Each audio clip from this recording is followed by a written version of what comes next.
Trojan family, what's up, what's up, what's up? Look, man, I hope everybody's having a good day. I got a couple items we want to talk about, a couple of news and note items we want to address today. And as you guys know, let's get right into it, man. As you guys know, most spring practices have already, it's pretty much, most of them are midway through the spring, and then some spring games are even this weekend. I've seen quite a few actually going on this weekend. So spring is in full effect, and spring is in full on and popping. And we got a couple of news and note items for our spring practice, and then we got a couple of portal actions that took place. And we know, guys, most of you guys know that Lincoln Riley, he said we're not done in the portal. We're not done in the portal. And coincidentally, as he said that, just a couple weeks later, we've already seen, now that these guys are in spring practice in full, and some are actually having their spring game this weekend, we've actually seen some good players, quality players come out in the portal as of this week. And I want to give you guys a couple of names, but you guys seen the topic and title, and it's really, I want to deal with what Sean McVay, the Rams coach, what he had to say about Lincoln Riley. But before that, let me just address these spring portal items real quick, man. We have some incredible, good quality players to come out in the portal as of this week. And I think that's critical. I think it's important. I think it's essential, because we have a couple of spots that need to be filled. We know that I'm not sure what the linebackers going to do. I'm not sure if they're going to put Rajon Davis in the inside or if they're going to put him on the outside. I like him better on the outside, but we'll see how it works out. But I think we could use him next to Sean Lee. I think we could use another linebacker. And with that, we've seen this week, Maryland. Maryland has a linebacker, true freshman guy, by the name of Demian Robinson. He was a 65th player overall in the 2021 class. He was a 65th player overall, and he was Maryland's linebacker. This guy's a quality player, and coincidentally, I just happened to just ease on over on Instagram, and oh, you guys need to come follow me on my Instagram, USCJ32, USCJ Instagram 30 that's my Instagram, USCJ32 on Instagram. Come follow me on there. And don't forget, you guys like, share, subscribe. But coincidentally, I looked at Caleb Williams' Instagram, his story, and coincidentally, I've seen this Maryland linebacker. This Maryland linebacker who Caleb Williams actually knows, who he's friends with. I think they're both from the Washington, D.C. area. And so, man, he put him on his story. And he put his announcement on the story, thanking the coaches. He had his picture with his Maryland uniform on. Big, healthy looking guy, man. Looked like a guy that looks like almost like Sean Lee, who we can have those two guys sitting in there and doing their thing on the inside linebacker slot. But coincidentally, Caleb Williams posted this guy on his story, man. I think that speaks volumes, though. He put him on his story. The fact that he put somebody, you're not gonna just put nobody in a story like that. But he put it on there, thanking the coaches in his full Maryland uniform, saying thank you, I want to appreciate everything. But at this time, I'm going to the transfer portal. So he put this. So Caleb Williams has that on his story. Now you can call me a conspiracy theorist or whatever you want to call it or whatever. But I think this guy, he's coming to USC. That's just my thought process. You guys tell me what you think in the comment section. Like, share, subscribe. Tell me what you guys think. So that's one guy, one big factor that came out this week with the portal action. So that guy right there from Maryland. Also, we had another guy come out, Auburn DB, Eric Reed, who's a junior, and he was a 4-star recruit. Eric Reed, Auburn linebacker, DB, came out this week in the portal. I think that's a good one. But here are the two that I really think that we can use right here. I really think we can use these two guys. Texas A&M wide receiver Desmond Demas, number 2. He was the number 2 overall player in the 2020 recruiting cycle. He was the number 2 overall player. He's like 6'2", man. He has some size on him. I think he's like 215, 220. Guy has some size on him, man. He played for Texas A&M. He produced. He has some production, man. So, look, that guy right there, Texas A&M receiver, Desmond Demas, number 2 overall 2020 player, I think that is a get. Even though I know the receiver room is loaded, and I'm going to just tell you my personal opinion. I think I was talking to another guy about this. I think Gary Bryant Jr., is a lock. I think Mario Williams is a lock. I think Jerry Rice, son, Brandon Rice, I think he's a lock. I think a few of our receivers are a lock. Of course, C.J. Williams, who we just signed, I think he's a lock. But I think this guy will be a great addition, man. I really do think he'll be a great addition. You guys tell me in the comment section what you guys think. Texas A&M receiver just came out in the portal as well. This is all this week. Also, we got Florida State cornerback, man. This is an experienced guy. Florida State cornerback, man. Jarvis Brownlee. And let me tell you, the last 2 seasons, he's had 77 tackles, 4 tackles for loss, and 3 INTs within the past 2 seasons. Can we use somebody like that? Now, I know that they say, that our cornerback room is one of the, and safeties are like one of the strongest. But I do think that that somebody like that with that type of experience, I think it could be an added plus to us. You guys tell me what you guys think in the comment section, and we can move forward with that. But I want to pull this article up about the Rams coach right here. It just went out on me. I want to pull this article up real quick, and we can kind of move forward.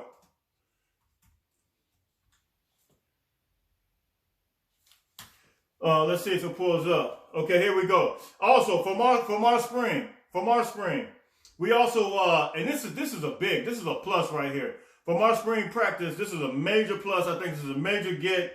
Our coach, according to our coaches, the best player so far in the spring has been Tuli Tuipulotu, which is a D tackle from us. And everybody's raving about him, what they've seen. I know it's early, you guys. You guys gonna say, oh, it's early. But listen, man, this guy, to me, his upside has been incredible. I mean, even the past last year, it was raved about him. But I think he's about to come in strong. He's about to come in correct. And I think, and let me tell you why this is so important already that he's getting raved, because you guys know that we've had Coach Sean Newell come over from Michigan, and we know that he has, even now, he has Aiden Hutchinson and David Abdul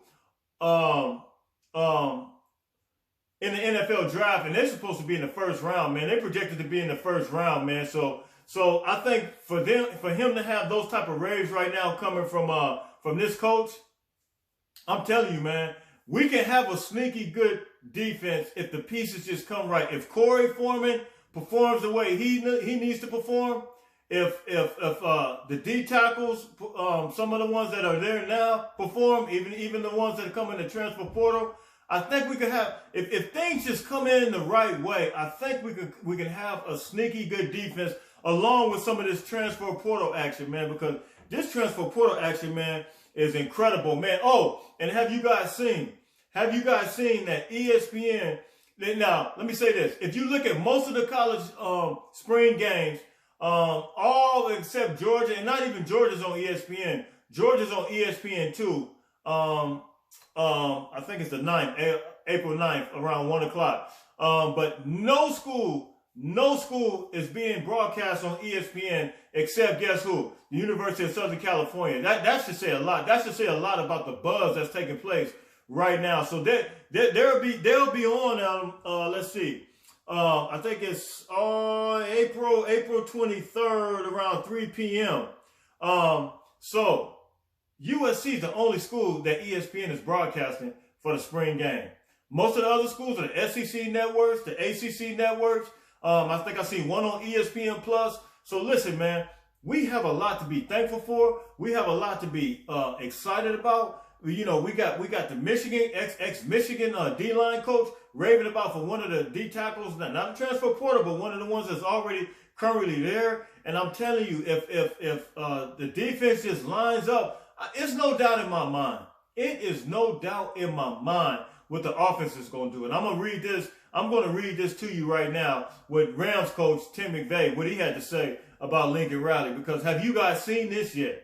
Have you guys seen this? But if we can just get the defense to follow in line where the offense is going, man, I think this really, I'm going to tell you something. We can really go further than what a lot of people are saying. And I've seen some people that are projecting us to go far, pretty far. But I don't want to get my hopes up too high. I know you guys out there in YouTube land saying this guy's crazy. He's getting his hopes up high. But listen, I'm not getting my hopes up high. I'm just basing it on this transfer portal action that's came down the pipe. And then some of the raving that's going on with the D tackle coach as it relates to one of the players that we've already had there, man. I think it's a lot of potential there, man. I think the Auburn transfer, Romelio Hyatt on one side of the D line on the end, and then you got Corey Foreman on the other end. Then you got Tua Puopo, stick him in the middle, and then we get another good strong suit, whether it's the TCU transfer or the Kansas State transfer.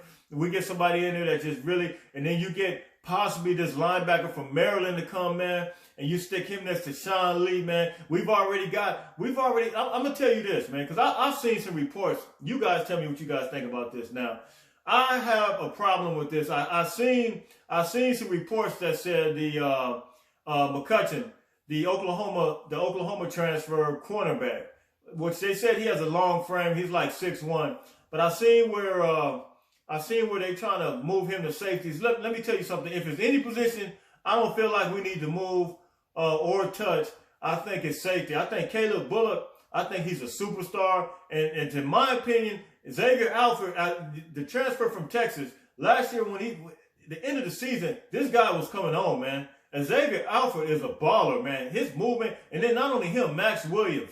You know, you can interchange them guys out. Max Williams, Xavier Alford, whether you put him at nickelback. But those, I don't think you need to be moving around. This is my personal opinion. You guys tell me in the comment section, like, share, subscribe. I don't think you need to mess with the safeties. I think the safeties are legit. And I think at cornerback, we can go ahead and stick the Colorado transfer, Blackman. I think we could stick him in there. And I'm telling you, the defense could be, I'm not sure, I know Damani Jackson, he's still coming off an injury. I'm not sure who you want to stick over there. You might be able to stick McCutcheon. I don't know if how strong he's going to be. But, I personally think, man, Sierra Wright can even go over there. But I personally think defense can be sneaky good, man. I was getting discouraged about it because I listened to some other podcasters, but when I really just look at some of the players, I look at the transfer portal, and I look at some of the things that we have, I think, and then looking at the Michigan coach, the ex-Michigan coach, Raven, about some potential players, and then Raven about the current players, and then understanding who he has in the draft this year from Michigan, I think that, man, we can really be sneaky good, man. It might just surprise some people, man. You guys tell me in the comment section. Like, share, subscribe. But listen, this is what I want to kind of deal with real quick. And I'm not trying to be too long, but this is Sean McVay. I'm just going to do this real quick, man. Sean McVay, here's the article here. It says, Sean McVay raves about USC Lincoln Riley. Here it is. He says, I always have respect. Let me read it to you. It says, Rams head coach Sean McVay raves about USC head coach Lincoln Riley on Tuesday, according to Los Angeles Times writer Gary Klein. It says, McVay told reporters, I've always respected the way he operated at Oklahoma. It looks different than the way we've done it offensively, but that's part of the exciting thing. He says, is being able to kind of pick his brain and learn from him. Wow. You telling me, hold on for a second. You telling me, let me read this. McVay, 36, is the only 2 years younger than Lincoln Riley, who was 38 years old. Both coaches have achieved high levels of success during their professional careers. Wait a minute. So you telling me Sean McVay is making comments on Lincoln Riley and he's able to observe Lincoln Riley's work? I was always told in mathematics, man, you know what they used to tell us in classroom? These are to some of the haters out there. I'm not even going to name them because they know who they are. But what they always told us in math? They always told us we had to show our work, man. We always had to work out the problems. We always had to show our work. And Lincoln Riley has shown his work. Lincoln Riley has shown his work. And he's shown his work so much, guess what? He took the paper to the teacher. He showed his work. The problem's been worked. And now you got Tim McVay looking at it, baby. Now you got Tim McVay. This is the Rams head coach. Didn't they win the Super Bowl? Hello? They just won the Super Bowl. So now you got Tim McVay.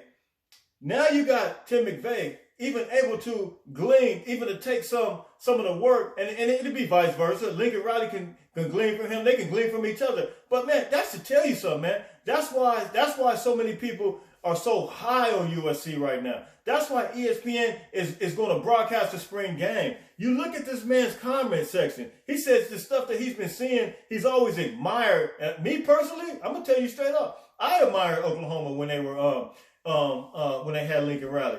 Just the offense. Every time I seen that offense, every time I used to observe that offense and watch it just from the other side looking on, I used to say to myself, man, they are explosive, man. So, man, we should be very, very excited right now, man, for what's coming down the pipe. Very excited for what's coming down the pipe. So listen, man, that's all I got for you guys, man. You guys tell me in the comment section what you think about Sean McVay's comments, man. And he's a Super Bowl winning coach. Tell me what you guys think about that. Tell me what you haters think about that one. Because that's big time, man. See, I told you guys, I said it's go time. I said, hey, it's go time. I told you it's about to be on and popping. I told you it's about to be on and cracking. I told you we here now. We here. So look, man, I need you guys to like, share, subscribe. Tell me in the comment section what you guys think, man. Tell me what you guys think about the portal. Tell me what you guys think about the raves that's going on with the practices that we've had so far, man.